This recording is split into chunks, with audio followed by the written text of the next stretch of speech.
নতুন একটা ব্লগে তোমাদের ওয়েলকাম। দেখো, সকালবেলা উঠেই পাগলের মতন কি বকবক করা শুরু করে দিয়েছি। এইদিকে আমার মেয়ে তার খেলার সমস্ত ভান্ডারি নিয়ে বসে পড়েছে খেলতে, আর আমাকে বলছে আমি পড়বো না, আমি মাম্মাম বাড়িতে এসেছি।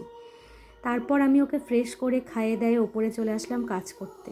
ওপরে এসে দেখছি বৃষ্টি নেমেছে, তাই জামা কাপড় সমস্ত ছাদেই মেরে দিলাম। তারপর স্নান করে এসে ফল টল কেটে তার রেডি করে দেখছি এদিকে মাসি ভাজা শুরু করে দিয়েছে কুমড়ো ফুলের পাতা বড়া আর ফুলের বড়া। খেতে বেশ ভালোই টেস্টি হয়েছিল। তারপর আমরা চলে গেলাম রথ টানার জন্য। দেখো, রথ কিন্তু রেডি হয়ে গেছে। জগন্নাথ, বলরাম, সুভদ্রা সবাইকেই তুলে নিয়ে রথ টানা শুরু হয়ে গেছে। আমরা কেন বাদ যাই? আমি আর সানা চলে গেলাম রথের দড়ি টান দিতে। দেখো, সানাও রথের দড়ি টানছে। রথের সবচেয়ে প্রিয় খাবার হচ্ছে আমার জিলাপি ভাজা। মিষ্টি খেতে কিন্তু একটুও ভালোবাসি না, কিন্তু জিলাপি খেতে কিন্তু খুবই ভালোবাসি আমি। তারপর বড় রথ টানার পর এইদিকে এসে দেখি ছোট পুচকুরা মিলে বেরিয়ে পড়েছে একটা ছোট রথ নিয়ে।